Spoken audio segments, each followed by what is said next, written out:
Señoras, señores, colegas del Colegio Nacional, señor rector de la Universidad Nacional Autónoma de México, bienvenidos todos. Es para mí un honor dar la bienvenida a esta casa al doctor Javier García Diego Dantan. En esta ocasión me acompañan en la mesa el doctor José Ramón Cosío, quien dará respuesta al discurso de ingreso, el rector de la universidad, el doctor Graue, y pasando al doctor García Diego. El doctor García Diego es un reconocido historiador, especialista en la Revolución Mexicana y en los aspectos políticos y culturales de la historia de la primera mitad del siglo XX de México. Obtuvo el doctorado en Historia de México por el Colegio de México y el doctorado en Historia de América Latina por la Universidad de Chicago. Desde 1982 se dedica a la investigación, primero en la UNAM y a partir de 1991 en el Colegio de México, del cual fue presidente durante 10 años. Ha publicado numerosos artículos de investigación y divulgación sobre historia y 20 libros, entre los que destaca Rudos contra Científicos, la Universidad Nacional durante la Revolución Mexicana, obra muy importante para el estudio del desarrollo de la educación superior en México. También fue coordinador de la monumental obra Así fue la Revolución Mexicana, que consta de 8 volúmenes. Javier García Diego es miembro numerario de la Academia Mexicana de la Lengua y de la Academia Mexicana de Historia. Ha sido maestro en universidades mexicanas y extranjeras a lo largo de toda su carrera. También ha participado activamente en numerosos congresos de su especialidad. A la par de su investigación y de sus tareas como docente y administrador, ha realizado una magnífica labor de difusión que incluye un conjunto muy considerable de conferencias y 2 excelentes programas de radio semanales desde hace muchos años. Por estas razones ha recibido innumerables distinciones, entre las que destacan los doctorados honoris causa de la Universidad de Atenas y de la Universidad Nacional de General de San Martín en Argentina, así como el nombramiento como Tinker Professor de la Universidad de Chicago. El doctor García Diego pertenece al selecto grupo de presidentes del Colegio de México, antes Casa de España, que también fueron miembros de esta casa: Alfonso Reyes, Daniel Cosío Villegas, Silvio Zavala y Víctor Urquidi. Muchas gracias por su atención.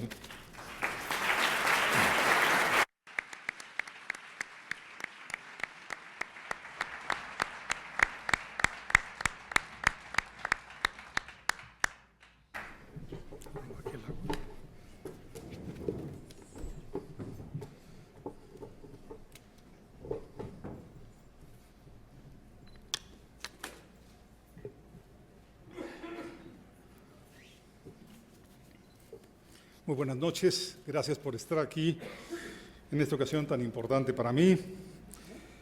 Señalo la presencia de mis jefes,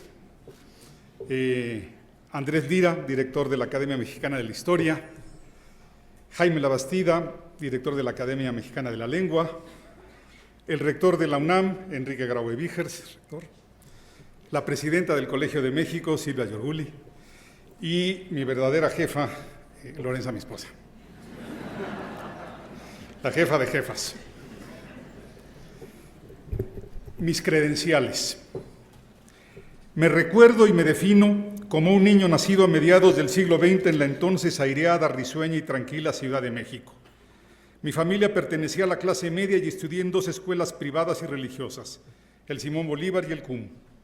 Fueron años gratos. Mis chivas eran el campeonísimo.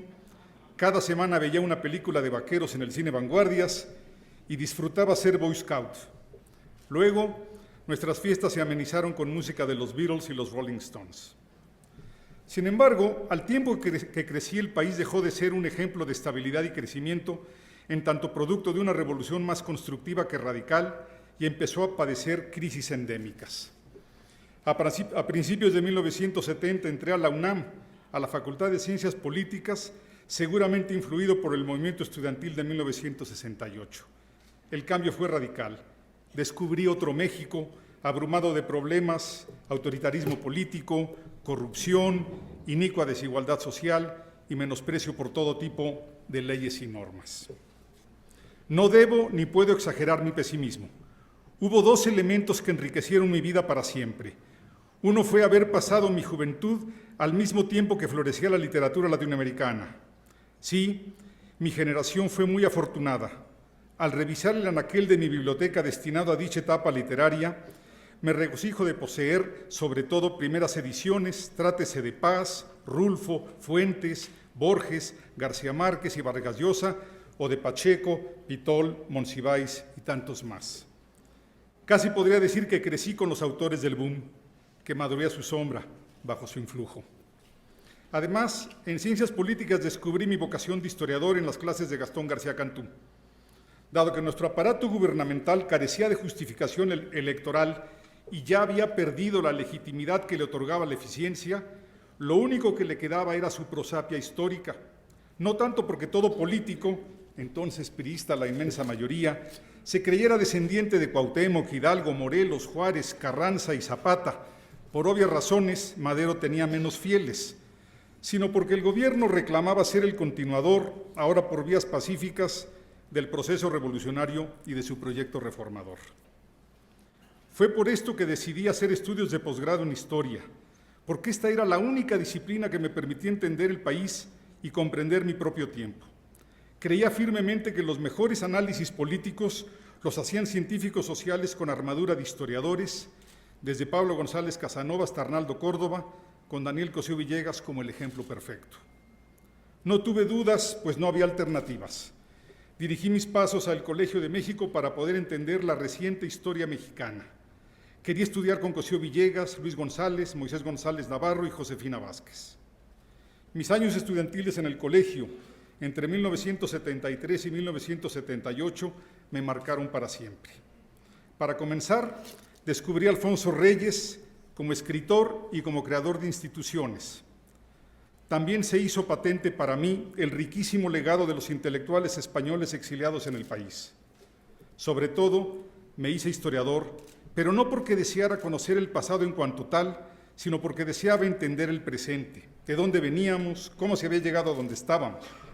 El pasado como explicación, no como acumulación de datos curiosos, chismes y anécdotas. En rigor, mi interés por vincular el pasado con el presente provenía de mis clases en la UNAM con García Cantú. En el colegio descubrí pronto que su visión era ideologizada, además de maniquea. Por eso fueron decisivos González Navarro y Berta Ulloa. Con ellos me hice un riguroso historiador profesional. Sin embargo, debe quedar claro, fue la visión romántica de García Cantú la que hizo que me enamorara de la historia del país. Mi etapa de formación profesional no terminó ni allí ni entonces. Gracias al apoyo del Estado mexicano, vía CONACYT, pude hacer un segundo doctorado ahora en la Universidad de Chicago. Presiento una pregunta obvia. ¿Para qué un segundo doctorado? La respuesta es igualmente obvia, para estudiar con Friedrich Katz. Austriaco víctima del nazismo, en sus espaldas cargaba muchos dolores, varios exilios y un cúmulo inagotable de experiencias. Por eso sus estudios históricos están llenos de mundo. En el colegio había aprendido que la historia debe escribirse con total rigor, con el mayor soporte documental, atendiendo siempre a la premisa de que el tiempo está en permanente movimiento, por lo que todo hecho y todo proceso son únicos e irrepetibles. Esto no invalida, como argumentó Hegel, la ejemplaridad de la historia, mucho menos la hace un conocimiento inútil, como sentenció ese genial descalificador que fue Nietzsche. Comprensiblemente, estoy más cerca de Cicerón por el carácter magisterial que le asignó a la historia y más aún de Santayana, pues estoy convencido de que la historia nos enriquece con invaluables experiencias ajenas pero razonadas. Volvamos a Katz, de quien aprendí que la historia se escribe a partir de dos coordenadas, tiempo y espacio, pero sobre todo que el espacio histórico tiene 4 escenarios: local, regional, nacional e internacional. Seguramente por eso el personaje que más me interesa de la Revolución Mexicana es Venustiano Carranza, pues me obliga a reconstruir y analizar un proceso biográfico e histórico que parte de Cuatro Ciénegas y pasa por Saltillo, Ciudad de México, Veracruz y Querétaro para concluir en Tlaxcalantongo. A la vez, sin salir del país ni ser su canciller, Carranza fue el personaje más internacional de la Revolución Mexicana. Woodrow Wilson lo repudiaba, pero sabía que era su única contraparte posible, y el ministro alemán Zimmermann buscó su ayuda desde el centro de Europa. Su actuación impactó la historia mundial. Por las mismas razones me apasiona Alfonso Reyes, cuya vida y obra nos trasladan de Monterrey a la Ciudad de México, a la Francia de Montaigne, pero también a la de Mallarmé y Claudel, a la España de Quevedo y Gracián, así como a la de Azorín, Juan Ramón Jiménez de Ortega y Gasset, o a la Argentina de Borges y de Victorio Campo. Además, nos remonta a la Grecia clásica, sobre la que impartió espléndidas conferencias en este mismo salón. Pero Reyes fue mucho más que un escritor. Su vida obliga a reparar en el Ateneo de la Juventud, en su padre, el general que se desvió en el último instante, en el diplomático del México posrevolucionario, empleo que lo obligó, como a Ifigenia, la hija de Edipo, a deslindarse del sino de su familia, y en el hombre generoso que dio familiar cobijo a los exiliados españoles. Pienso también, y lo digo con rubor y agradecimiento, en el fundador del Colegio de México y de este Colegio Nacional. Mis antecesores. Al regresar de Chicago trabajé primero en la UNAM, mi alma mater, y luego en el Colegio de México, mi todo.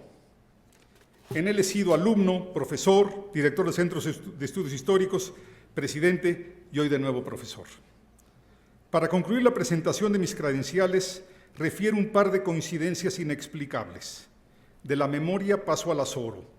3 grandes historiadores, obviamente admirados maestros, Daniel Cosío Villegas, Silvio Zavala y Luis González, fueron mis antecesores, ya fuera en la dirección del Centro de Estudios Históricos o en la presidencia del colegio.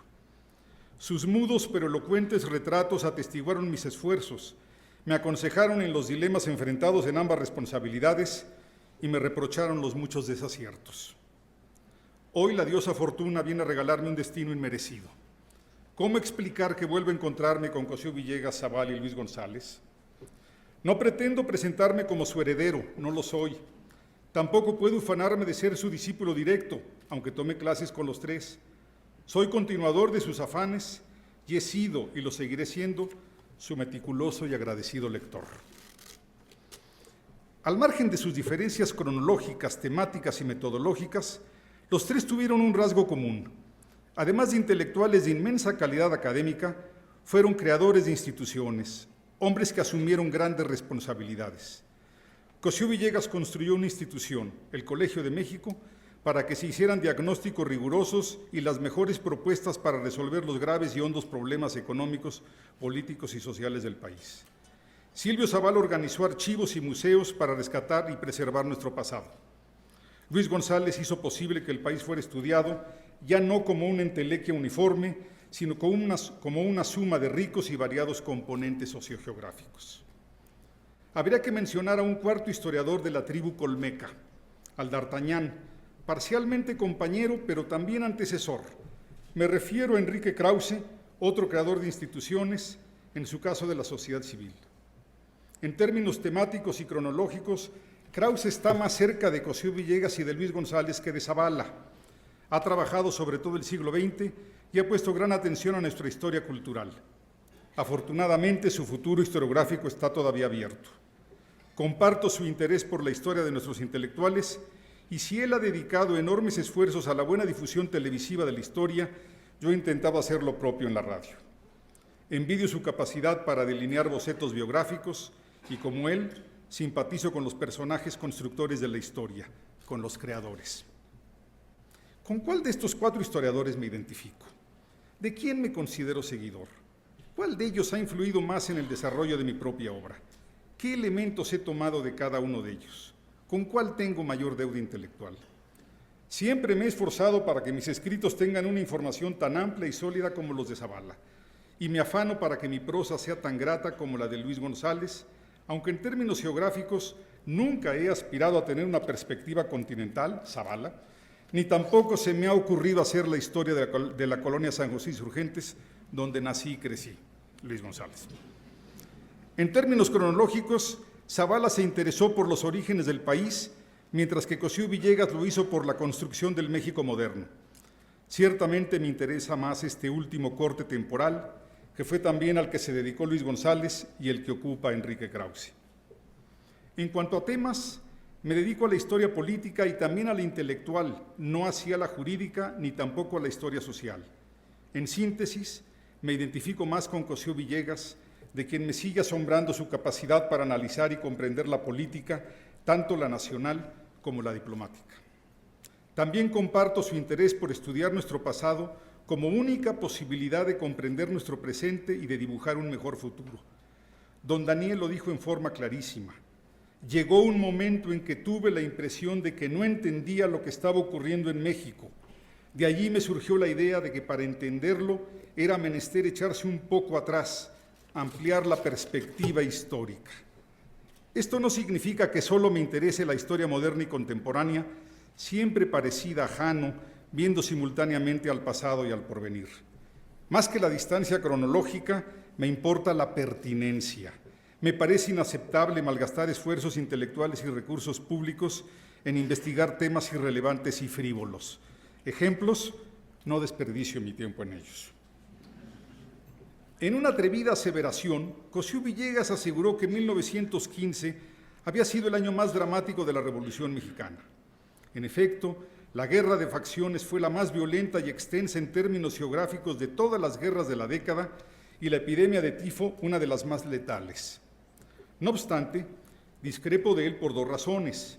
Primero, sin aspirar a una comparación macabra o necrofílica, es indiscutible que los otros años del decenio fueron igualmente trágicos. Segundo, todos tuvieron elementos positivos que los balancearan. Como todos los procesos históricos, la Revolución Mexicana tuvo luces y sombras. Si nos remontamos al año 1910, tenemos que recordar que fue el año de la reelección fraudulenta de Díaz, pero también el del desarrollo del movimiento antireeleccionista, primera movilización democrática de la sociedad civil en nuestra historia. Si 1911 fue el año de la escisión del antireeleccionismo durante la presidencia de León de la Barra, también fue el de la caída del gobierno de don Porfirio. Si 1912 fue el año de la amenazadora y terrible rebelión orozquista, también fue el de la instalación de la 26ª legislatura, la 26, primera plural e independiente de nuestro siglo XX. Si en 1913 tuvo lugar el cuartelazo que terminó con el gobierno y la vida de Madero, también se promulgó el Plan de Guadalupe, de esencia legalista. Si en 1914 se sufrió la invasión norteamericana a Veracruz, también se gozó la derrota del gobierno usurpador de Huerta. Si 1915 fue el año de la destructiva guerra de facciones, también vio surgir a la generación dirigida por los 7 sabios y que se dedicaría precisamente a la reconstrucción del país. Si en 1916 nos lastimó la expedición punitiva, también aplaudimos la instalación del Congreso Constituyente. Si en 1917 nos ilusionó la intriga del canciller alemán Zimmermann, también nos asentó la reinstauración del régimen constitucional. Asimismo, si en 1918 nos golpeó la devastadora epidemia de influenza española, también fue el año de la fundación de la primera gran central obrera, la CROM. Si en 1919 murió asesinado Zapata y fusilado Felipe Ángeles, también nos animaron los primeros signos de recuperación económica y cultural. Se inauguró la Escuela Nacional de Agricultura y se fundó la Academia Mexicana de la Historia. Por último, en 1920 fue derrocado y muerto Venustiano Carranza, a consecuencia de lo cual pudo darse la unificación revolucionaria y construirse un gobierno que incorporara a villistas y zapatistas, así como a varios exiliados, José Vasconcelos, Martín Luis Guzmán y Alfonso Reyes entre ellos. La dualidad de los tiempos pasados no se reduce a sus claroscuros. También deben distinguirse los tiempos históricos de los tiempos estrictamente calendáricos. Así, el célebre historiador británico Eric Hobsbawm sentenció que el siglo XX había sido corto, pues inició en 1914 y concluyó en 1989. Sin embargo, Hobsbawm no consideró que dichos límites solo pueden aplicarse a Europa. En México el siglo XX inició en 1910, fecha que no necesariamente coincide con el final de nuestro siglo XIX. En la historia no existen las bisagras exactas. Los cambios entre épocas son siempre complejos procesos de transición.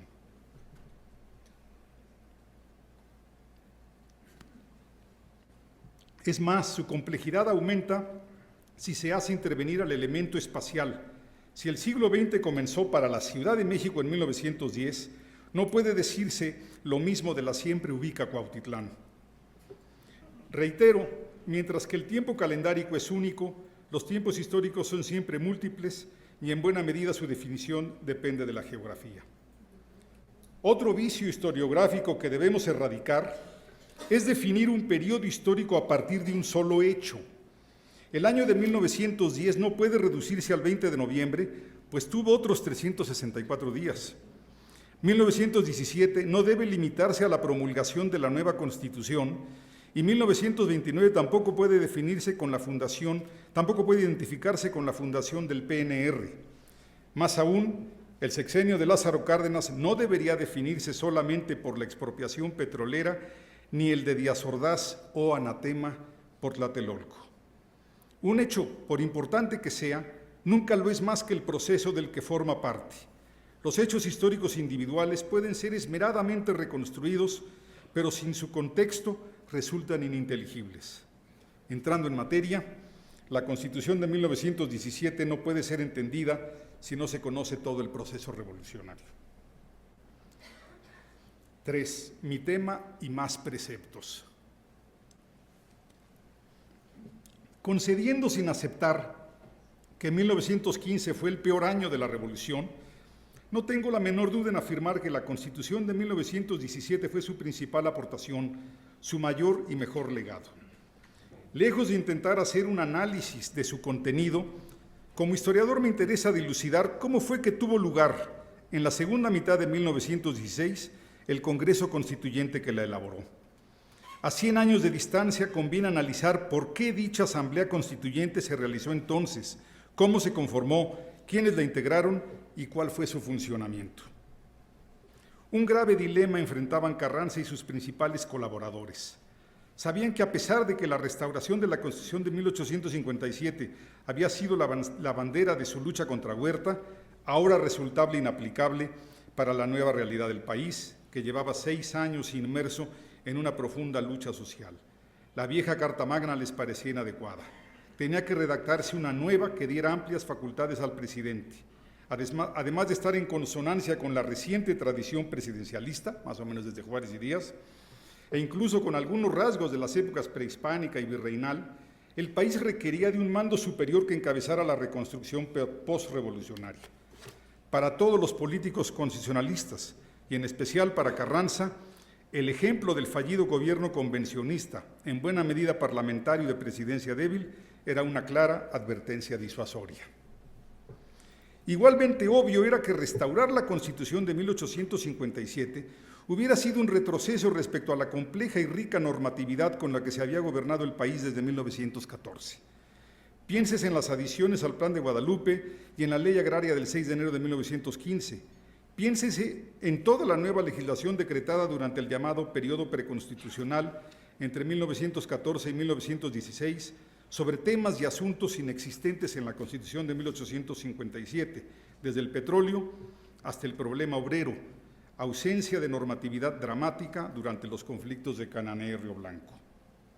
Como siempre, quien entendió el reto con contundente claridad fue Daniel Cosío Villegas, conocedor de los límites de la Constitución de 57 y del proceso revolucionario, hombre sabio en cuestiones históricas y políticas. Para él, en 1917 se requería simplemente, y cito a don Daniel, hacer un texto constitucional más acorde con las necesidades del país de 1917. Carranza y sus colaboradores estaban conscientes de que tenían que promulgar una nueva Constitución que no solo elevara a rango constitucional los principales decretos del periodo preconstitucional, sino que aprovechara todas las propuestas pertinentes que habían sido planteadas por los diferentes grupos y protagonistas del periodo revolucionario. Pero la nueva Constitución no sería la simple suma y combinación de los planes y programas emitidos durante el decenio. Tampoco fue el documento más radical y mucho menos el de mayor carisma. Los hubo, por ejemplo, para derrocar gobiernos, como el Plan de San Luis Potosí de octubre de 1910 o el Plan de Guadalupe de marzo de 13, contrarios a don Porfirio y Huerta respectivamente. Hubo también programas que se restringían a la solución de los problemas de determinados sectores sociales, como el Plan de Ayala de finales de 1911, dirigido a la recuperación de las tierras de las comunidades campesinas de Morelos, o el pacto entre los constitucionalistas y los líderes de la Casa del Obrero Mundial de principios de 1915, que beneficiaba a los trabajadores. Los hubo también regionalistas. Programas amplios y generales solo hubo 3. El de los liberales encabezados por Ricardo Flores Magón, elaborado en 1906 desde el exilio, cuando Porfirio Díaz apenas comenzaba su declive, por lo que fue más una crítica concienzuda que una propuesta alternativa de gobierno. El segundo fue el de los convencionistas, promulgado en Jojutla en abril de 1916, cuando ya su poder se constreñía a pocos kilómetros alrededor de dicha población. La única con posibilidad de ser aplicada por el casi total dominio del país que habían alcanzado sus animadores fue la Constitución de 1917, la única que era una auténtica Constitución con un nuevo paradigma jurídico y social que permitiría crear un nuevo Estado, un nuevo país para el nuevo siglo. Fueron los colaboradores civiles inmediatos a Carranza, a la vez los más cercanos a las leyes y decretos preconstitucionales, quienes le recomendaron que se hiciera una nueva Constitución. El más entusiasta y convencido ideólogo y operador de esta propuesta fue Félix Pallavicini, un topógrafo y periodista tabasqueño que a la sazón era su secretario de instrucción, junto con los abogados José Natividad Macías, guanajuatense con amplia experiencia parlamentaria, Luis Manuel Rojas de Jalisco, por ese entonces supuesto director de la Biblioteca Nacional, también con experiencia legislativa, y el hidalguense Alfonso Cravioto, poeta y crítico de arte, además de periodista antiporfirista, por aquellos días subsecretario de Instrucción. Todo parece indicar que al instalarse el gobierno de Carranza en Veracruz y al constatarse que la Secretaría de Instrucción Pública tendría pocas actividades, pues en la lejana Ciudad de México habían quedado las instalaciones educativas, sus principales funcionarios crearon la sección de legislación social que se encargaría de redactar los documentos jurídicos que fueran necesitándose. Se asegura que su primera responsabilidad fue redactar las adiciones al Plan de Guadalupe, lanzadas el 12 de diciembre de 1914, por lo que puede sostenerse que la sección de legislación social comenzó a operar desde noviembre y que luego trabajó afanosamente a lo largo de 1915 en la elaboración de numerosas leyes y decretos.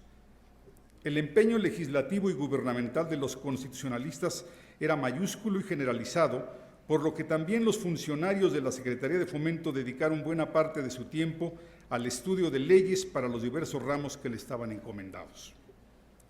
De haberse querido restaurar la Constitución de 1857, introduciendo en las modificaciones que se quisieran, simplemente se hubiera convocado a conformar la legislatura 27 para que hiciera los cambios deseados con su carácter de constituyente permanente. Lo cierto es que se convocó a la conformación de un Congreso Constituyente extraordinario. Una revolución como la de 1910 exigía una nueva Constitución, como había sucedido al término de la Guerra de Independencia y con el triunfo de los liberales a mediados del siglo XIX. Madero se había planteado únicamente el derrocamiento de Díaz, manteniendo la Constitución de 57. Esta fue su gran diferencia con Carranza y los constitucionalistas, pues los mayores esfuerzos reformistas y los principales compromisos sociales se adquirieron en las postrimerías de la guerra contra Huerta y en la lucha contra los ejércitos populares de la Convención, o sea, entre 1914 y 1916, no en 1910. Esto explica que el documento más parecido a la Constitución de 1917 fuera el Programa de Reformas Político-Sociales de la Convención, elaborado entre finales de 1914 y abril de 1916. Sus diferencias, sin embargo, no fueron menores. Para comenzar, las sucesivas asambleas convencionistas estuvieron conformadas por delegados villistas, por representantes del zapatismo, sobre todo clasemedieros urbanos asimilados como Antonio Díaz Soto y Gama, y por algunos constitucionalistas independientes, siempre en número decreciente. En otras palabras, su representatividad sociogeográfica era reducida, pues estuvieron constituidas solo por elementos procedentes de los sectores populares de dos regiones del país, que aunque pudieran parecer similares, resultaron muy diferentes. Para colmo, su propuesta gubernamental y legislativa fue concluida cuando ya habían sido cuando ya habían sido derrotados militar y políticamente, por lo que nunca tuvo posibilidad de ser aplicada. En efecto, se promulgó un año después de la derrota de Villa en Celaya. Es obvio que los elementos cronológicos no son baladíes en los análisis históricos. Permítaseme una digresión autobiográfica. Para preparar mi examen general en la Universidad de Chicago, requisito imprescindible antes de defender la tesis doctoral, me puse a estudiar a todos los protagonistas individuales y colectivos de la Revolución Mexicana, a analizar todos sus documentos programáticos, a memorizar todas las fechas de los acontecimientos relevantes entre 1910 y 1917. Quedé estupefacto cuando el profesor Katz me dijo que solo me haría una pregunta: ¿por qué la revolución no había estallado en 1900? Me recuerdo balbuceando, tartamudeando. Con los años pude elaborar una extemporánea respuesta. Porque en 1900 Porfirio Díaz era un hombre experimentado y aún sano, no un anciano en rápido declive. Porque en 1900 aún no se dividía la élite porfirista entre científicos y reyistas, lo que debilitó a su gobierno. Porque en 1900 todavía no existía una crítica periodística consolidada. Pienso en El diario del hogar de Filomeno Mata y en Regeneración de los Flores Magón, porque para 1900 no se había politizado el movimiento obrero, ni tampoco las clases medias, defraudadas por las falsas promesas de Díaz hechas en 1908 mediante el periodista James Krillman, porque en 1900 todavía no comenzaba la explotación del petróleo, que resultó ser una auténtica manzana de la discordia entre Estados Unidos e Inglaterra, porque la gran crisis económica de la época tuvo lugar hasta 1907 y 1908, y porque en 1900 Díaz no enfrentó a un opositor auténtico como Madero. Finalmente, porque 1900 era solo el término formal de un siglo, y 1910 era el final de un periodo histórico. Si bien la historia como conocimiento no es exacta, como proceso es rigurosamente puntual, nunca se adelanta y jamás se atrasa. Así como el momento de la revolución fue 1910 y no 1900, el del Congreso Constituyente era 1916, luego de que los constitucionalistas hubieran vencido al huertismo y a los convencionistas, cuando ya tenían experiencia legislativa y cuando dominaron todo el país para así poder imponer su nueva Constitución. ¿En qué condiciones y bajo cuáles limitaciones se conformó el Congreso Constituyente de 1916? ¿Cómo funcionó? ¿Cuántos mitos lo adornan, aunque al mismo tiempo lo oscurezcan? ¿Cuánto sabemos de él? La situación nacional distaba de ser buena, pero a finales de 1916 era perceptible un claro proceso de normalización. Sin embargo, un problema tan grave como la violencia en ciertas regiones rurales del país fue la ausencia de partidos políticos con los cuales organizar debidamente las elecciones para diputados al Congreso Constituyente. Normadas por la Ley Electoral de 1912, las elecciones legislativas extraordinarias de 1916 padecieron de baja participación por la inexistencia de partidos que promovieran la votación. Paradójicamente, la ausencia de partidos dio lugar a que se postularan numerosos candidatos. A pesar de estas limitaciones, el domingo 22 de octubre de 1916 hubo elecciones en prácticamente todo el país con algunas irregularidades previsibles, lo que permitió que el Congreso Constituyente tuviera una cabal representatividad sociogeográfica. Además, ser electos les daba mucha mayor legitimidad que a los asambleístas de la Convención, cuyo número dependía del tamaño del grupo militar que alegaba tener el general al que representaran. En otras palabras, su participación en los debates dependía de la voluntad de su jefe militar, no de la de sus vecinos ciudadanos. En términos ideológicos y políticos, la representatividad era menor, pues desde un principio se dispuso que no podían ser electos los enemigos del constitucionalismo, se tratara de porfiristas y huertistas o de villistas y zapatistas. El objetivo era precautorio, evitar que pudiera perderse en la tribuna lo que se había ganado en los campos de batalla. Este exclusivismo discriminatorio no era privativo del Congreso Constituyente. Lo mismo había pasado en la Convención, pues para ser miembro de ella se tenía que ser forzosamente un destacado villista o zapatista. Si en términos ideológicos habría una apreciable homogeneidad, en tanto todos tenían que ser constitucionalistas, las diferencias sociales y geográficas fueron notables y significativas. Aunque en la historia no existen las clasificaciones exactas, puede decirse, siguiendo al máximo estudioso del tema, aquí presente, Ignacio Marván, que entre los 218 diputados predominaron los 61 abogados, equivalentes a 28%, seguido de los 20 médicos y los 20 ingenieros, con 9% cada uno. Los siguientes grupos laborales fueron el de los profesores o maestros, que eran 15, y los periodistas apenas 9, con 7 y 4% cada uno. Por otra parte, aunque la cifra es engañosa, pues hubo quienes habían dejado las armas, pero no el grado militar, para asumir responsabilidades gubernamentales una vez derrotado Huerta o luego de vencido el convencionismo, fueron como 30 los militares en activo que asistieron a Querétaro, más o menos el 15%, casi la mitad que los abogados, porcentaje notoriamente pequeño para un Congreso Constituyente emanado de una prolongada lucha revolucionaria. Esta cifra permite concluir que los militares no simpatizaron con la idea de una asamblea constituyente, pues reconocían carecer de dotes tribunicias y porque percibían que con ello iniciaba el proceso de traspaso del poder del sector castrense al de los políticos civiles.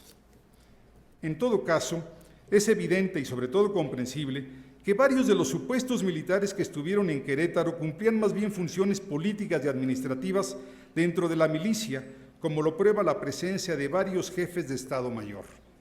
Insisto, aunque tuvieran grado militar, su actividad diaria era política y administrativa y en modo alguno representaron en Querétaro los intereses de la institución castrense, pues tenían grado pero no mentalidad militar, por lo que insisto en que el número de militares ha sido sobreestimado y que el Congreso Constituyente fue el primer triunfo del civilismo dentro de la Revolución Mexicana. Su baja participación como legisladores confirma el inicio del declive de su protagonismo. Parafraseando el Eclesiastés, el tiempo de luchar estaba dando paso al de conciliar, reglamentar y reconstruir. La suma de los diferentes oficios y profesiones permite aducir que la gran mayoría de los diputados constituyentes provenía del sector civil y de las clases medias urbanas, mientras que los sectores que habían conformado los ejércitos revolucionarios habían surgido en el sector campesino, en el ámbito rural popular. O sea, en términos sociohistóricos, el Congreso Constituyente implicó una sustitución de protagonistas. Fueron unos los que destruyeron el antiguo régimen y otros los que construyeron el nuevo Estado. En efecto, no hubo presencia alguna de líderes campesinos auténticos, previsiblemente poco hábiles y nada interesados en las labores parlamentarias y legislativas. Para colmo, su dispersión habitacional dificultaría las labores organizativas con propósitos electorales. El perfil sociológico que sí puede encontrarse es el de los pequeños y medianos propietarios, o sea, rancheros convertidos en militares durante la lucha armada, por lo que su representatividad política sería entre castrense y de la clase media rural, pero no campesina.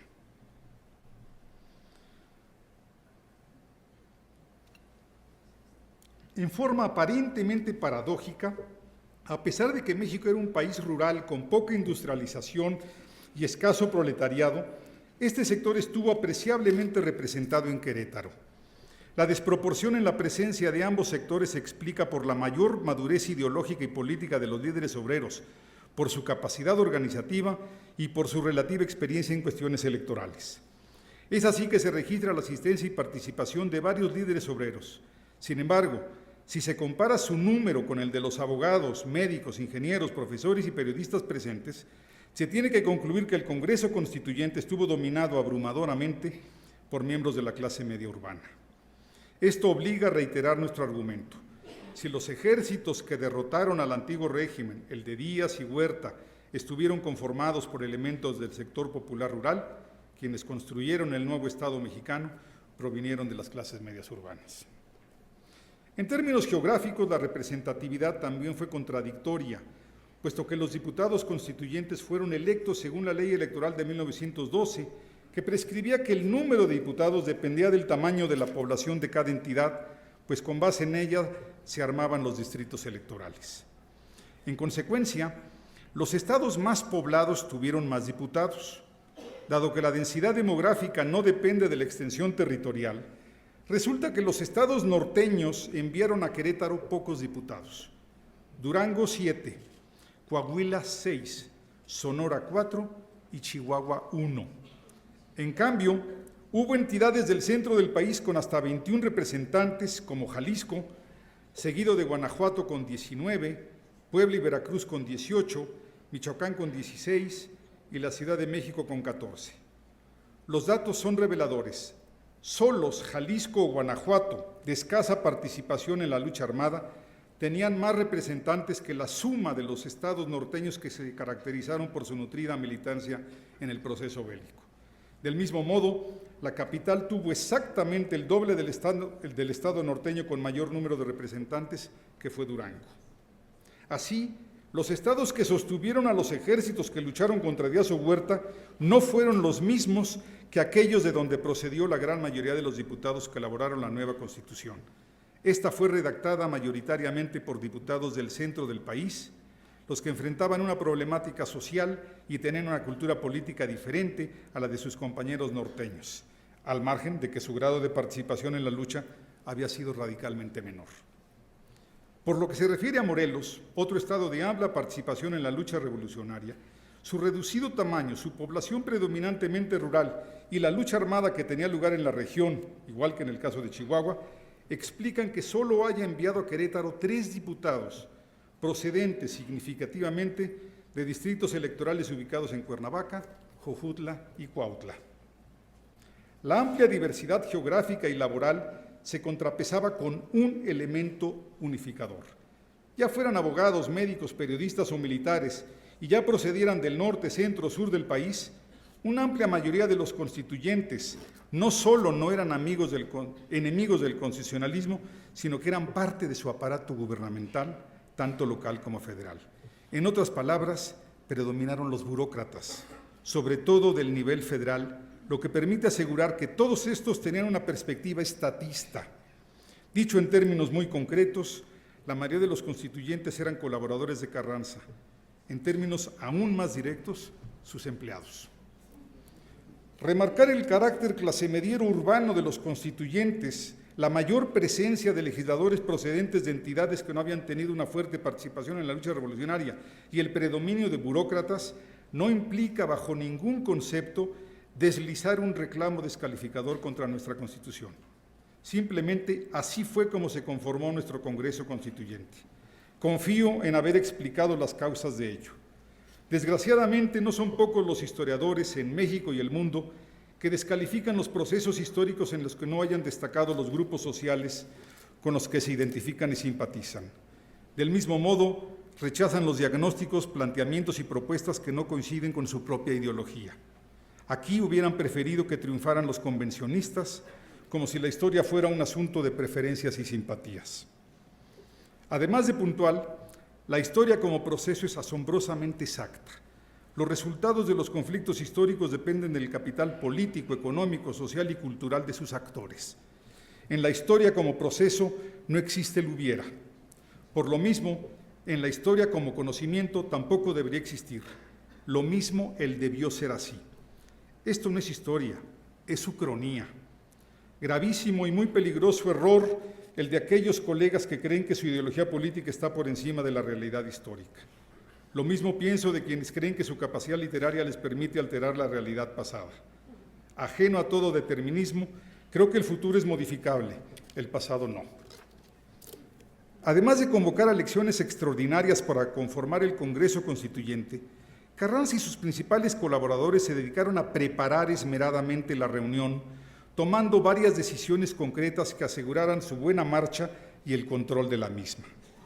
Se decidió que tuviera lugar en Querétaro para evitar las distracciones y los mayores costos en hospedaje y alimentación del Distrito Federal. Se acordó también que los debates solo podrían durar 2 meses, diciembre de 1916 y enero de 1917, para evitar que se prolongaran en exceso, como había sucedido con las constituciones de 24 y 57, cuyas deliberaciones duraron casi un año. La disponibilidad de los diputados y el costo de su estancia en Querétaro también fueron factores decisivos para tomar esta última decisión. Sobre todo, quería evitarse la dispersión legislativa, esto es, que los diputados decidieran debatir sobre prácticamente cualquier tema. Carranza buscó eliminar este riesgo disponiendo que los diputados tendrían que constreñirse a legislar a partir de 2 textos, la Constitución de 1857 y el anteproyecto de reformas a esta, elaborado por un grupo de colaboradores muy cercanos a él, de apreciable capacidad jurídica y de la mayor experiencia legislativa posible. Permítaseme aludir ahora al vicio historiográfico del presentismo, esto es, juzgar los procesos históricos a partir de los principios prevalecientes en el momento de escribirla. Hoy se diría, y con toda razón, que si un ocupante del Poder Ejecutivo, que ni siquiera fuera un presidente electo, como en el caso de Carranza, enviara al Legislativo un anteproyecto de Constitución completo, obligándolo a circunscribir su discusión a ese texto, haría de su resultado un documento totalmente antidemocrático, acaso hasta ilegal. Cierto, indiscutible, pero la historia busca la comprensión, y en este caso es preciso reconocer que se trataba de una constitución producto de una revolución, de un proceso bélico que tuvo un primer jefe y que éste era quien había convocado a la conformación del Congreso Constituyente. No se trata de justificar, sino de entender. Como dicen que dijo un gran historiador mexicano de la segunda mitad del siglo XX, el historiador ni absuelve ni condena, solo busca comprender. Recuérdese, nuestra patrona es Clío, musa curiosa, no la ciega justicia. Todo parece indicar que cuando menos hubo dos grupos más complementarios pero independientes, más complementarios pero independientes que antagónicos, que trabajaron en el citado anteproyecto de reformas o que elaboraron sendos anteproyectos. Para comenzar, en febrero de 1916 se anunció oficialmente que a José Natividad Macías y Luis Manuel Rojas les había sido encomendada la redacción de dicho documento. Ambos gozaban de la entera confianza de Carranza y estaban plenamente calificados. Obviamente, Carranza se ocupó de que llegaran a la Asamblea de Querétaro. Luego hizo lo necesario para que tuvieran puestos de relevancia en ella. De hecho, Rojas sería su presidente. El objetivo era que se ocupara de impulsar el anteproyecto, de cuidarlo, de evitarle rechazos y grandes cambios. Político experimentado, Carranza decidió no depender totalmente de Macías y Rojas. Casi al mismo tiempo se anunció la conformación de otro grupo con el mismo propósito. En efecto, un mes después se anunció que en forma paralela se asignaba idéntica responsabilidad a un grupo que laboraba en la Secretaría de Justicia y que estaría encabezado por el propio secretario Roque Estrada, revolucionario de gran prosapia desde la época maderista. El grupo incluía a otros abogados que colaboraban en la Secretaría de Justicia, todos, y cito a un historiador, a un colega, escogidos a dedo por Carranza, quien también se ocupó de que al menos la mitad de los miembros del grupo fueran luego diputados constituyentes, entre los que destacó Fernando Lizardi, quien formó parte de la mesa directiva. Lizardi era el director de la Escuela de Jurisprudencia en ese momento. Llama la atención el hecho de que Carranza se esforzara denodadamente para que fueran diputados el mayor número de veteranos de la Revolución que tuvieran experiencia legislativa, empezando por una veintena de diputados de la 26 legislatura, los llamados renovadores. A su vez, casi la totalidad de los miembros de la Dirección de Legislación Social, empezando por su coordinador Félix Palavicini, estuvo en Querétaro, lo mismo que el equipo de trabajo legislativo de la Secretaría de Fomento, junto con las dos comisiones encargadas del anteproyecto. Carranza también presionó para que se socializara y difundiera la noticia de que pronto habría una nueva Constitución. En síntesis, don Venustiano y su grupo de colaboradores partidarios de una nueva Constitución se esmeraron en su organización. No puede decirse lo mismo de la Convención, cuyas sesiones adolecieron de grandes dosis de espontaneidad e improvisación. Me limito a dos consideraciones. Mientras que el Congreso Constituyente solo sesionó en el histórico Teatro Iturbide, la Convención lo hizo primero en la Ciudad de México por unos días, luego en Aguascalientes por poco más de un mes, para regresar a la capital durante la primera mitad de 1915. Posteriormente actuó como una asamblea itinerante entre Cuernavaca, Toluca y Jojutla, donde se autodisolvió en mayo de 1916. Recuérdese, por último, que en una sesión de la Convención salió a relucir una pistola amenazando la vida de un legislador. Para algunos colegas esto fue una simple y hasta simpática anécdota. Para otros fue prueba del radicalismo de la Convención. Para mí solo fue una rotunda demostración de las diferencias entre villistas y zapatistas, así como una dramática premonición de su incapacidad para construir un gobierno nacional. Mis compromisos, 4.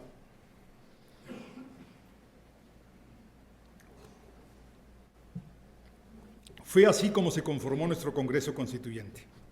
Hace exactamente un siglo comenzó aquel proceso organizativo, el que duraría cerca de 10 meses.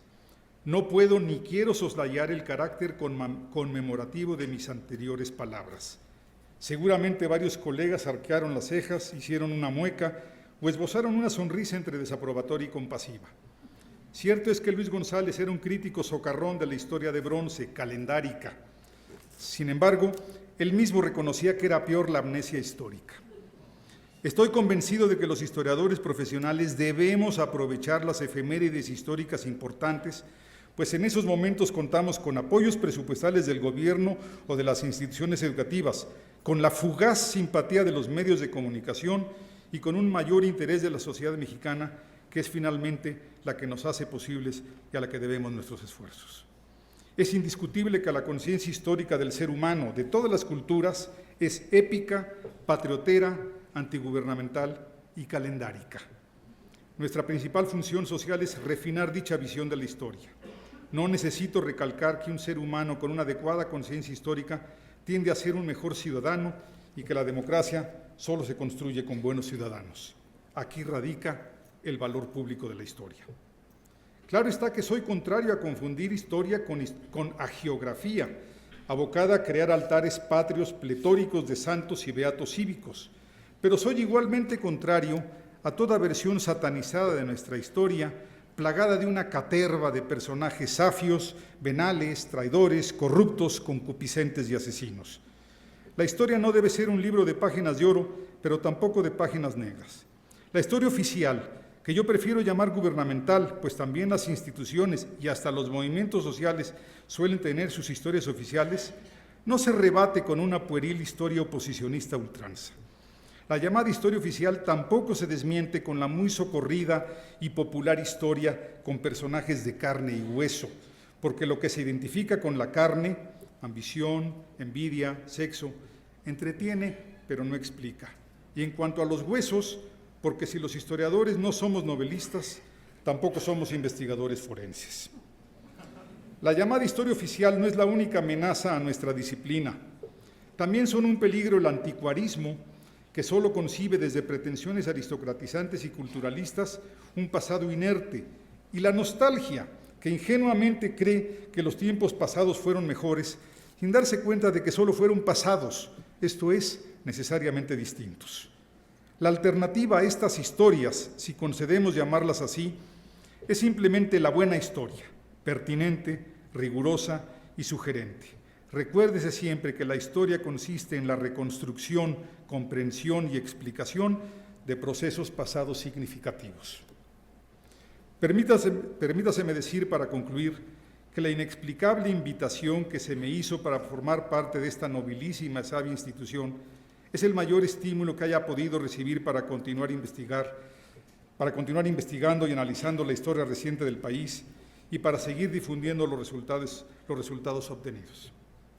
Seguiré con mi docencia en el Colegio de México hasta que la normatividad lo permita y seguiré haciendo difusión de nuestra historia a través de la radio hasta que las cuerdas vocales aguanten. Obviamente, a partir de hoy también utilizaré esta tribuna para compartir con los interesados mi visión de nuestra historia. De hecho, desde ahora me comprometo a que mi primera serie de conferencias en este colegio versará sobre la etapa siguiente de lo hasta aquí esbozado. Esto es, me ocuparé de los debates en el seno del Congreso Constituyente, pero de los auténticos, tal como se dieron día a día. Sí, aquí analizaré las voces de aquellos cerca de 200 mexicanos, bueno, había un cubano, reconocido por todos, que hicieron posible que el país saliera del marasmo revolucionario y se encaminara a una nueva vida más ordenada y generosa. La emoción que me embarga es indescriptible. Hablaré desde la tribuna de Silvio Zavala, Daniel Cosío Villegas, Luis González y Enrique Krause. Es la tribuna, además, desde la que han hablado mis escritores favoritos, comenzando por Alfonso Reyes, José Vasconcelos y Mariano Azuela, siguiéndoles los mayores escritores de las generaciones subsecuentes: Jaime Torres Bodet, Agustín Yáñez, Octavio Paz, Rubén Bonifaz Nuño, Ramón Xirau, Jaime García Terrés, Carlos Fuentes, Alejandro Rossi, Gabriel Said y José Emilio Pacheco, entre otros, hasta llegar a Juan Villoro. Podría mencionar también a muchos colegas historiadores, antropólogos y arqueólogos, como Alfonso Caso, Jesús Silva Herzog, Ignacio Bernal, Miguel León Portilla, Luis Villoro, Beatriz de la Fuente, Eduardo Matos, Lina Manzanilla y Antonio Latorre, pues los 1001 años de la lengua española es un libro de historia y uno de los más bellos e importantes de todos los escritos durante el último tercio del siglo XX. Imposible seguir, la emoción me enmudece. Agradezco a quienes con más generosidad que rigor propusieron mi candidatura al Colegio Nacional. Francisco Bolívar Zapata, José Ramón Cosío, quien además aceptó responder mi discurso, Luis Fernando Lara, Adolfo Martínez Palomo y José Sarucán. Agradezco también a quienes con su voto hicieron posible mi ingreso. Les aseguro que mi compromiso estará siempre a la altura del honor y que con redoblado esfuerzo reduciré mis peores limitaciones congénitas. Ahora que me incorporo al Colegio Nacional, busco y rebusco en mi memoria, pero no me acuerdo de haber soñado con ingresar a él. En efecto, nunca me atreví siquiera a fantasearlo. Sin embargo, como historiador puedo decir que la realidad es siempre mejor que la imaginación. Gracias.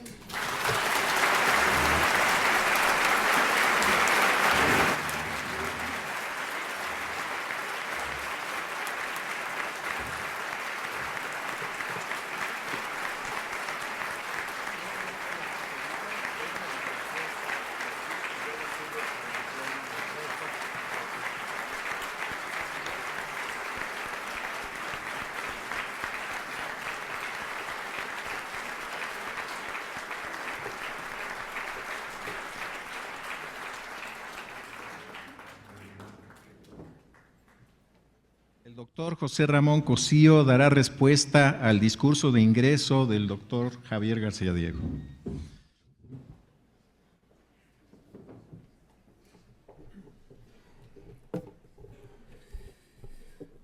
Javier García Diego fue electo miembro del Colegio Nacional en la sesión de consejo del 7 de septiembre del 2015.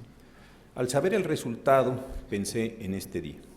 ¿Qué tema elegiría para su lectura inaugural? Nos hablaría de Vasconcelos y Reyes, tal como lo hizo al ingresar a la Academia de la Lengua. Desarrollaría un tópico acerca de los caudillos culturales de la etapa posrevolucionaria. Hablaría de Gómez Morín, de IMAS o de la Universidad Nacional. Disertaría acerca de un momento particular del proceso revolucionario, de sus dilatados orígenes socioeconómicos, de la lucha de facciones, de la entrevista a Díaz Krillman, como lo hizo al incorporarse a la Academia Mexicana de la Historia. Como acabamos de escuchar, Javier García Diego eligió hablarnos del Congreso Constituyente que dio origen a la Constitución de 1917. Esa decisión suya, supongo, explica mi participación esta noche, la cual reconozco y agradezco al amigo y al colega. Por mi campo de especialidad, el órgano actuante y el proceso realizado formalmente entre el 1 de diciembre de 1916 y el 31 de enero de 1917 en la ciudad de Querétaro es relevante por haber producido el texto constitucional que con numerosas reformas e importantes lagunas continúa rigiendo la vida jurídica del país. Desde la perspectiva jurídica y su declarada autorreferencia normativa, el Congreso no es relevante como hecho histórico en sí mismo considerado, o como momento conclusivo de las más duras etapas de la lucha revolucionaria iniciada en 1910, o del movimiento constitucionalista comenzado por Carranza y la legislatura de Coahuila en 1913.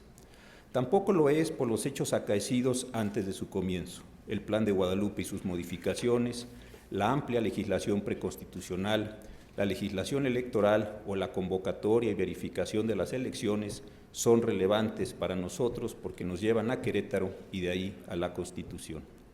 Lo que para nosotros resulta determinante del constituyente es, en primer lugar, el modo como los preceptos constitucionales se establecieron.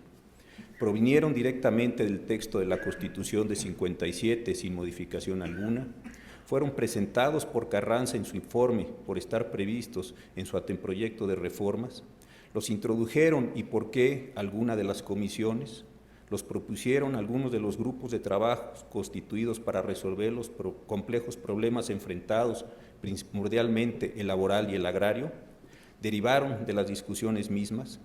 Para quienes trabajamos con normas, fijar la génesis de los enunciados normativos es muy relevante. Como acontece con los textos considerados sagrados por las religiones que los tienen, la dinámica jurídica moderna se funda en la existencia de escritos razonablemente canónicos, completos y cerrados, lo cual depende desde luego de su identificación. Ante el texto definido con algún grado de precisión, el constituyente, así haya desaparecido hace 99 años, sigue determinando el actual de los operadores jurídicos, fundamentalmente para saber si algo de lo dicho por alguna de las comisiones o por alguno de los 218 diputados participantes es significativo para darle sentido a una norma constitucional y por su jerarquía al derecho mismo. Son esas arqueologías de debates y textos las que a los juristas nos permiten construir propuestas sistémicas, a los legisladores pensar la validez de las normas a crear y a los jueces resolver las disputas sometidas a su resolución. Al Congreso Constituyente tenemos que volver una y otra vez. Como no todos buscamos los mismos resultados, ni estamos en las mismas posiciones, ni tenemos los mismos intereses, aun cuando todos estemos sometidos al mismo orden jurídico, a las normas que lo componen queremos hacerles decir cosas diferentes. Lo asentado en el diario de debates es por ello objeto de trabajo arduo, calificado y desde luego interesado. De lo que éste resulte depende mucho el entendimiento de una sociedad y sus integrantes individuales o colectivos, de las posibilidades y límites de la política y de numerosas configuraciones vitales. Con base en esos juegos y rejuegos hermenéuticos se abren y cierran modos de existencia, se adquieren o pierden patrimonios, se definen libertades, se determinan vidas humanas. No es un acontecer donde lo sacrificial esté a la vista. Lo que se mira, al punto de suponer lo natural, son las formas racionalizadas, aparentemente mecánicas, donde se asume que todo son las normas y solo ellas las que determinan al todo jurídico. Suponer que la objetividad normativa es lo querido por el constituyente, como órgano unitario, dotado de voz y sentido único, es fuente de enorme legitimidad para lo decidido y para el decisor. Por ello, quienes trabajamos con el derecho, insisto, volveremos a lo dicho en Querétaro, siempre influenciados por los intereses o condiciones de nuestro actuar. El modo en que Javier García Diego ha querido hacerse cargo del Congreso Constituyente de Querétaro en esta su lectura inaugural es distinto a todo lo que acabo de decir. Para él, lo ahí dicho y actuado no es un hecho jurídico, sino un hecho histórico, o mejor, una suma de momentos históricos a comprender históricamente. No se ha ocupado en saber por qué tal o cual enunciado tiene cierto contenido, ni cuáles pueden ser las posibles interpretaciones que al mismo deba darse. Algo de ello nos lo acaba de anunciar, en los próximos meses lo realizará al cumplir con las obligaciones que aquí está asumiendo. Lo que ha hecho hoy es otra cosa. Ha querido explorar los cómo y los porqués de la Asamblea. ¿Por qué se convocó y reunió? ¿Por qué en esas fechas y en ese lugar? ¿Por qué para emitir un texto nuevo y no para reformar el precedente? ¿Por qué con esos hombres y no con otros? ¿Por qué con esas dinámicas? Al responder a esas preguntas, no lo hizo con la aproximación de sus reconocidos maestros de los colegios de aquí y de allá, de Donceles y de Guanajuato. No abordó, como don Daniel, al Congreso desde sus críticos. No averiguó, como don Silvio, los intereses particulares de los constituyentes. Tampoco relató, como don Luis, la microhistoria de los trabajos y los días en Querétaro. Javier García Diego ha querido contarnos algunos de los hechos destacados de un momento institucional determinante, de a su vez un tema más amplio al que ha dedicado tiempo y talento, el proceso revolucionario. Su objeto de estudio es claro, el órgano que durante 62 días trabajó en Querétaro y en los previos atinentes a ellos. Retomando las conclusiones de su influyente ensayo de historia sociopolítica de la Revolución Mexicana, ha dado cuenta de hechos y causas pertinentes. Para darle contenido a su narración, ha destacado a algunos participantes y contabilizado de manera general a otros. Ha resaltado representatividades y exclusiones, tendencias semejantes y disparidades profesionales y geográficas. La cometida analítica está realizada fragmentadamente a partir del modo elegido de estudiar no solo a este Congreso, sino como modo autoimpuesto de hacer historia. Rigurosa cronología para advertir el momento de aparición y causa de los hechos y sólido apoyo documental. Ello, como dice García Diego que quería Katz, en la multidimensionalidad de los espacios por ser estos los que determinan en mucho los tiempos históricos. Javier García Diego nos ha dado nombres, fechas, orígenes, porcentajes, afinidades y proyectos. Decirlos y señalados tiene, antes que nada, una función descriptiva e informadora. Ello, sin embargo, no es lo medular de su contribución. Esta radica para mí en la agregación de sus datos para responder a su inquietud inicial. ¿Qué fue la Asamblea Constituyente? Cito al propio Javier García Diego. Remarcar el carácter clasemediero, urbano de los constituyentes y la mayor presencia de legisladores procedentes de entidades que no habían tenido una fuerte participación en la lucha revolucionaria no implica, bajo ningún concepto, deslizar un reclamo descalificador contra nuestra Constitución. Simplemente, así fue como se conformó nuestro Congreso Constituyente. Esta es su primera conclusión. El órgano constituyente fue clasemediero por el origen socioeconómico de sus miembros. Un cuerpo de personas hijas de su tiempo. Esto podrá parecer obvio, pero como enseguida mencionaré, no lo es para la determinación que el del constituyente nos propone el propio doctor García Diego. Vuelvo a citarlo. Además de convocar elecciones extraordinarias para conformar el Congreso Constituyente, Carranza y sus principales colaboradores se dedicaron a preparar esmeradamente la reunión, tomando varias decisiones concretas que aseguraran su buena marcha y el control de la misma. Más adelante, nos dice nuestro nuevo compañero, todo parece indicar que cuando menos hubo dos grupos más complementarios pero independientes que antagónicos que trabajaron en el citado anteproyecto de reformas o que elaboraron sendos anteproyectos. Para comenzar, en febrero de 1916 se anunció oficialmente que a José Natividad Macías y Luis Manuel Rojas les había sido encomendada la redacción de dicho documento. Político experimentado, sigo citando, Carranza decidió no depender totalmente de Macías y Rojas. Casi al mismo tiempo se anunció la conformación de otro grupo con el mismo propósito. El grupo incluía otros abogados que colaboraban en la Secretaría de Justicia, todos escogidos a dedo por Carranza. En síntesis, don Venustiano y su grupo de partidarios por una nueva constitución se esmeraron en su organización. Hasta aquí la cita. Los constituyentes lo fueron por estar relacionados con diversas intensidades entre sí y todos en común con Carranza, desde luego con motivo del dramático proceso en que acababan de participar desde variadas posiciones. En el modo en que Javier García Diego recoge sus datos, pero sobre todo en el modo que los reúne, está su modo de hacer historia, la buena historia que realiza. ¿Qué es lo particular, lo peculiar de su trabajo? Parafraseando a don Daniel Cosí Villegas, ¿en qué radica su estilo personal de historiar? A mi parecer, en destacar los elementos comunes del constituyente como órgano y como proceso. Para él, el constituyente de 16-17 fue un cuerpo bastante homogéneo por la procedencia de sus miembros, relativamente constreñido por la dinámica de la cual provino y por la acción de Carranza y sus cercanos. La narrativa realizada aquí por Javier García Diego es, me parece, y repito, constitutiva de su forma de trabajar. No busca destacar lo excepcional, lo exótico o lo particular.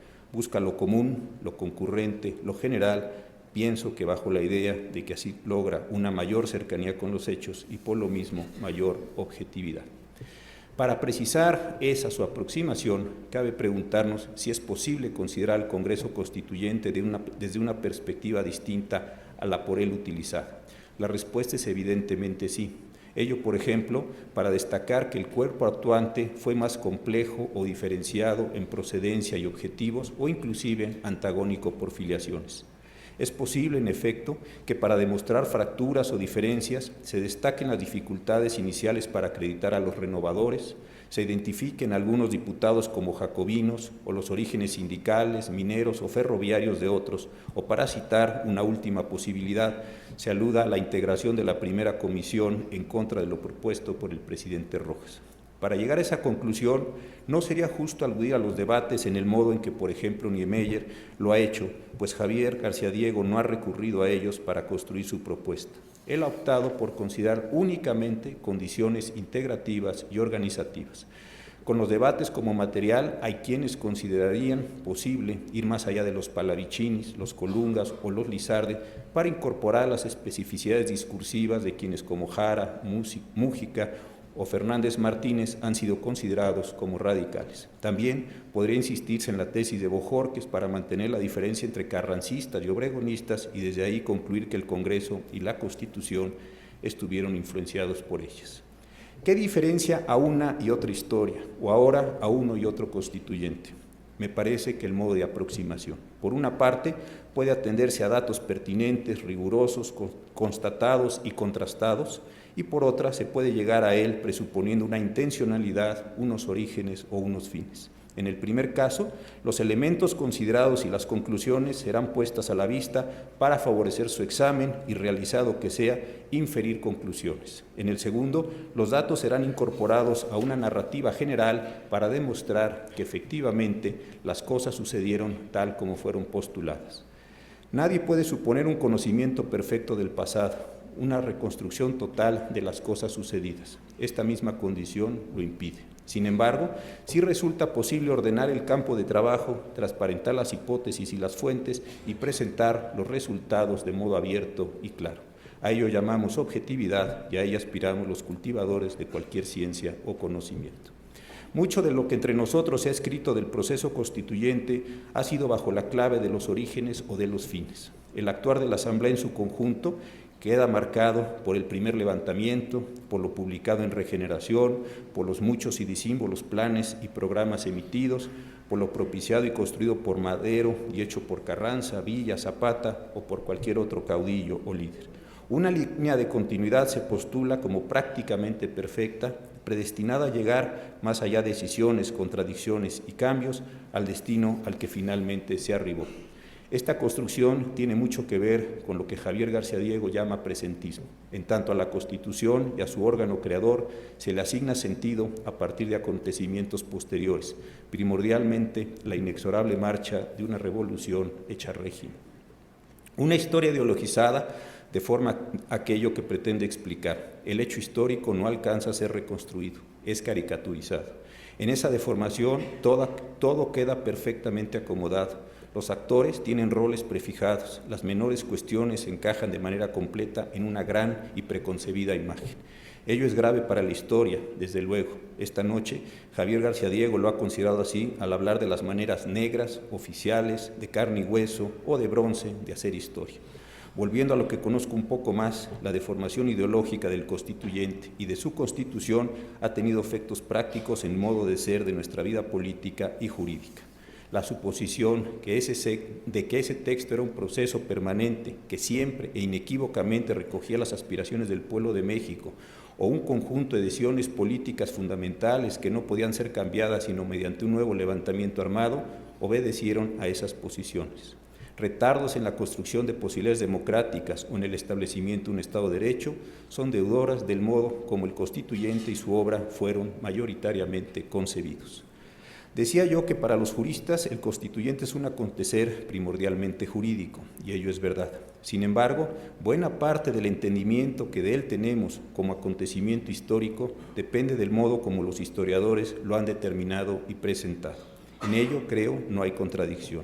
Nosotros tomamos la ideología general sobre el órgano presentada por los historiadores y a partir de ahí le damos sentido a la construcción normativa y a las interpretaciones posibles de sus normas. Quien ponga en duda esta afirmación puede consultar mucho de lo escrito como derecho constitucional durante buena parte de nuestro siglo XX.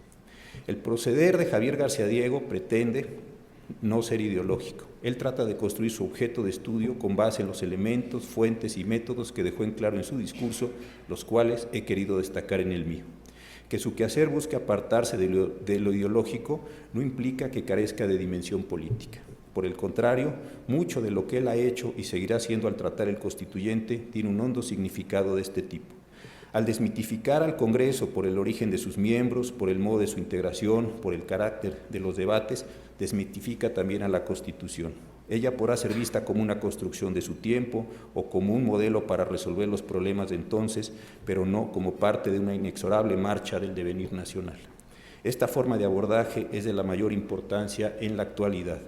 Cuando nos acercamos al centenario de la Carta de Querétaro con ánimo celebratorio y frente a la muy difícil realidad presente, hay quienes se preguntan si no ha llegado la hora de expedir un nuevo texto jurídico rector de la vida nacional. La desideologización que busca llevar a cabo Javier García Diego y otros con él es determinante del modo en que, y en su caso, podremos acercarnos a ese momento y de aquello que en él podamos hacer. La buena historia sirve para construir opciones de entendimiento y de realización más allá de celebraciones, rituales y reiteraciones. Soy amigo de Javier desde hace muchos años. Lo conocí siendo profesores en el ITAM y desde entonces hemos ido construyendo una sólida relación personal y familiar. He apreciado su generosidad, su dedicación a lo que hace y su compromiso con lo que se obliga. He llegado a valorarlo y respetarlo como un buen ser humano, además de un sólido profesional de la historia y un buen mexicano. Sé lo que para él significa ingresar a este Colegio Nacional. Espero que él sepa lo que para mí ha significado darle la bienvenida esta noche a nombre de quienes lo integramos. Muchas felicitaciones.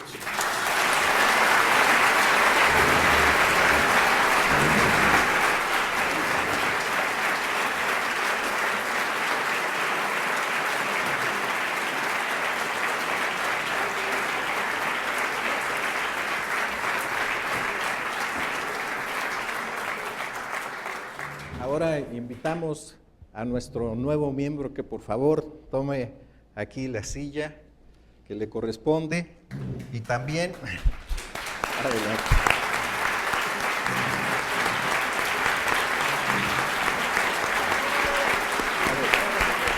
Muy bien.